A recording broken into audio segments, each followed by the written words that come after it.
রাস্তা দিয়ে হেঁটে যাচ্ছিল দুই চাপাবাজ।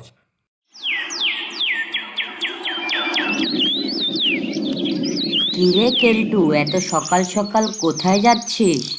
আর বলিস না বল্টু, প্রতিদিন সকালে আমার দেখার জন্য 50 জন মেয়ে অপেক্ষা করে থাকে। বলিস কি কেলটু? ইস, আমার যদি এমন সৌভাগ্য হতো। সমস্যা কি বল্টু?